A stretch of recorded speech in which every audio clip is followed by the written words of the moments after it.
Bernard Arnault dit les termes sur les ponctionnaires, sur les bureaucrates. Vous avez également Patrick Pouyanné, le PDG de Total, qui dit les termes sur le communisme français, mais également sur les escrolos. Donc c'est assez chouette que vous ayez les derniers patrons de France qui bougent encore, disent ce qu'il faut dire à ceux qui nous gouvernent. Et pendant ce temps-là, eh bien, nous avons nos ponctionnaires, nous avons nos tortionnaires qui n'arrivent pas à admettre qu'ils sont des parasites. Et donc on va revenir là-dessus, parce qu'en toile de fond de ça, il faut bien comprendre qu'il y a quelque chose de tout à fait surprenant en France, c'est-à-dire que nos tortionnaires, les gens qui sont payés grassement par nos impôts, depuis les députés qu'on paye 7000 balles par mois jusqu'aux plus hautes sphères de l'État qu'on paye 20 000 balles par mois, sans parler des sénateurs, sans parler de toute l'administration locale, etc.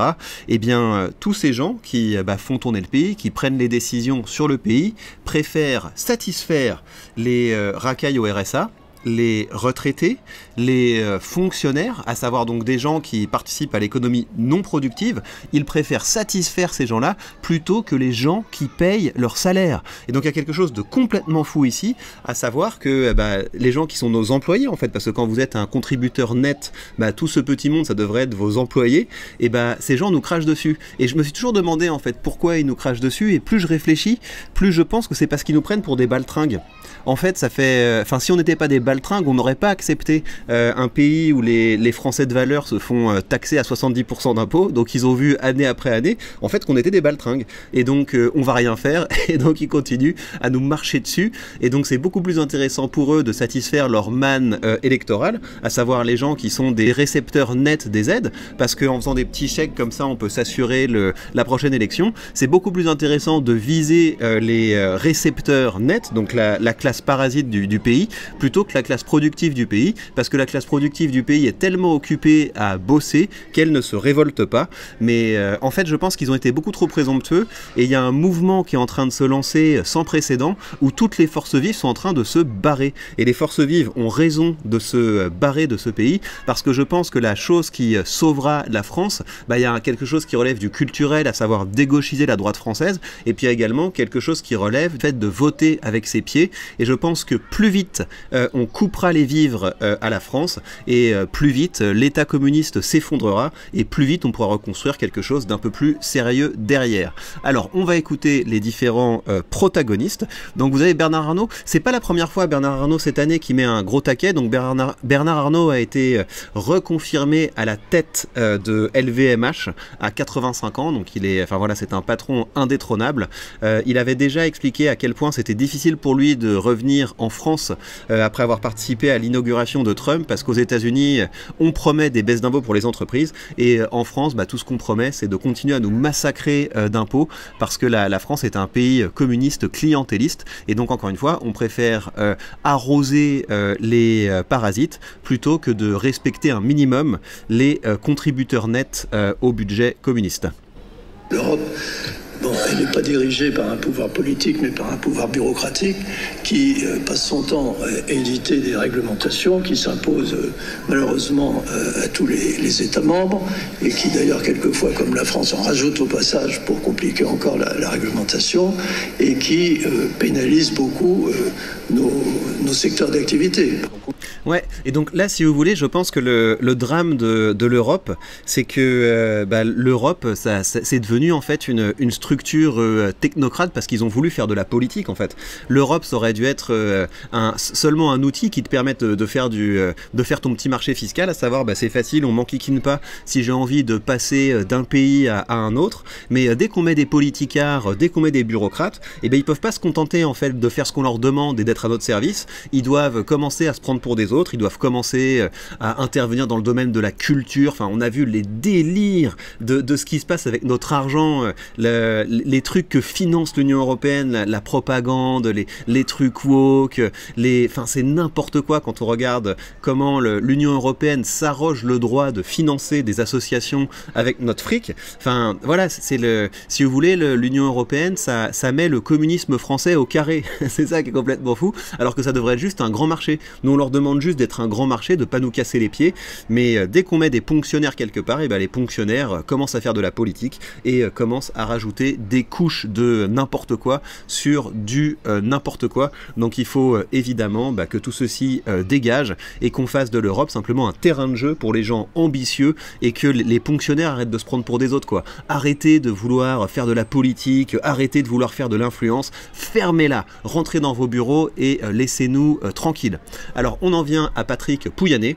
Les forces vives du pays sont trop taxées, effectivement, cela bride les entrepreneurs. Pour monter le budget de la défense à 5% du PIB, il va falloir trouver de l'argent quelque part, il faut le courage de remettre à plat certains budgets sociaux, exactement, il faut arrêter avec toutes ces cochonneries sociales, enfin voilà, ça c'est des choses, j'en ai déjà parlé, mais je pense qu'on est tout à fait aligné avec Patrick Pouyanné là-dessus, mais le truc qui m'avait halluciné, c'est que je vous ai fait une vidéo il n'y a pas longtemps, où je vous montrais que même Total, qui est une entreprise rentable, bénéficie de subventions de l'État. Pourquoi? Parce qu'encore une fois, un politocard a besoin de se prendre pour un capitaine d'industrie et de temps en temps, le politocard se dit qu'est-ce qui est pas rentable? Par exemple, l'éolien. Et donc le politocard se dit, vu que l'entreprise privée n'a pas un intérêt à aller sur tel domaine qui n'est pas rentable, et ce que je vais faire, c'est que je vais prendre l'argent du contribuable pour guider l'entreprise vers un domaine non rentable. Et c'est comme ça qu'on se retrouve avec une entreprise comme Total qui est rentable, mais qui pourtant bénéficie de l'argent de nos impôts parce que les politocards ont besoin de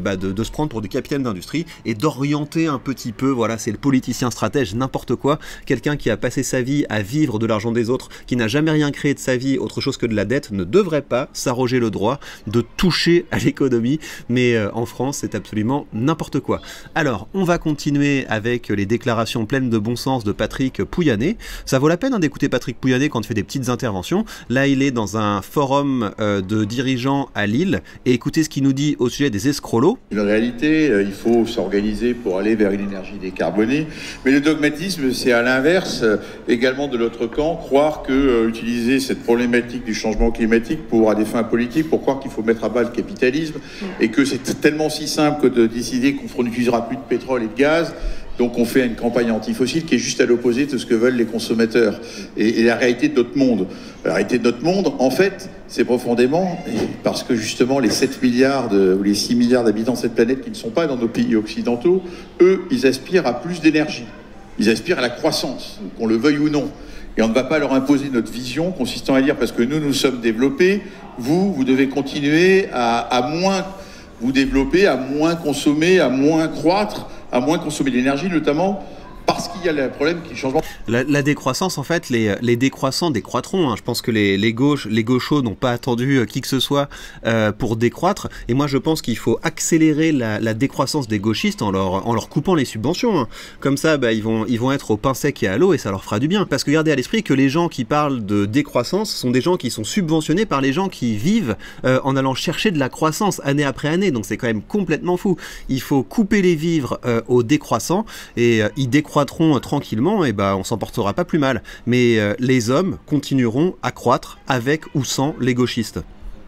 Ça ne marche mais absolument pas, ça antagonise au contraire, et d'ailleurs c'est un vrai point d'union, moi ce que j'ai observé pour avoir assisté à pas mal de conférences des partis de climat, qui réunit en ce moment les pays du Global Sud autour de cette problématique. Donc il faut être pragmatique en fait, quand on parle d'énergie, il faut du bon sens, il faut du pragmatisme, mais même en Europe, la vérité c'est que les gens veulent une énergie qui soit fiable, tout le temps disponible, qui soit certes durable, mais qui soit aussi surtout bon marché, y compris chez nous, parce que vous avez vu les crises qu'on a eues, quand après 2022, le prix de l'énergie monte au ciel. Et ça, c'est constant partout parce que c'est un bien essentiel.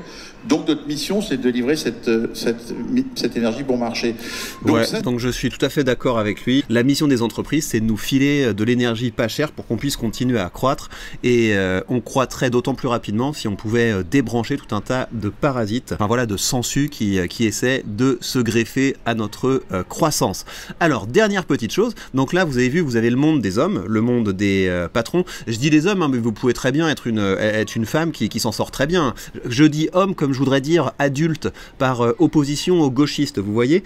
Et donc, de l'autre côté, vous avez les gens qui vivent à notre crochet et qui voient pas où est le problème, en fait. C'est ça qui est complètement fou. Et c'est ce que je vous disais au début, le drame de la France, c'est que les gens qui devraient être à notre service, qui devraient être vraiment s'agenouiller devant nous, nous dire s'il vous plaît, ne me coupez pas les vivres, et ces gens sont complètement hors sol. En fait, je pense qu'une bonne définition du réel, réel, c'est que le réel, c'est quand tu te cognes. Et je trouve que ça fait longtemps que ces gens ne se sont pas cognés. Si vous étiez élu présidente de la République, vous ne vivriez pas à l'Élysée.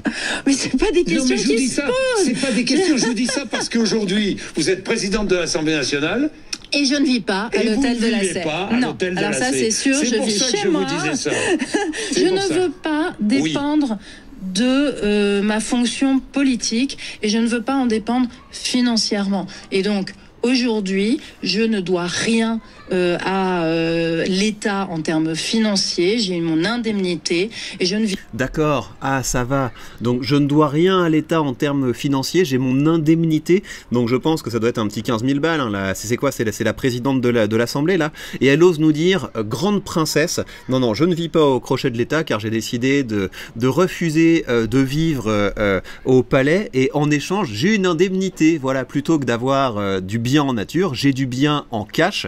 Et elle arrive, elle nous dit ça en mode je ne vis pas à votre crochet, mais redescends, Yael, redescends un petit peu, c'est complètement fou en fait. Je ne vis pas au crochet de l'État et de la collectivité, ça ne correspond pas à ma façon d'être et donc oui, je vis chez moi, je fais ma vaisselle comme tout le monde, comme tous les Français. Non, pas comme tout le monde, pas comme tous les Français, parce que pour vivre chez toi, t'es payé, c'est ça qui est complètement fou, ces gens sont payés pour vivre chez eux, parce qu'ils touchent une indemnité de logement en plus de leur énorme salaire qui vient à notre crochet, et le fait que le journaliste ne relève pas ça et que cette femme se sente autorisée à dire ce genre de choses, et ça signale qu'il va falloir leur secouer le cocotier. Donc les amis, je vous invite à aimer cette vidéo, à la partager un maximum, à vous abonner, et je vous invite aussi, vous aussi, à commencer à dire les termes, et si vous avez envie de le faire de façon rentable, premier lien sous cette vidéo. Et bien voilà, chers amis, prenez bien soin de vous, et à très vite.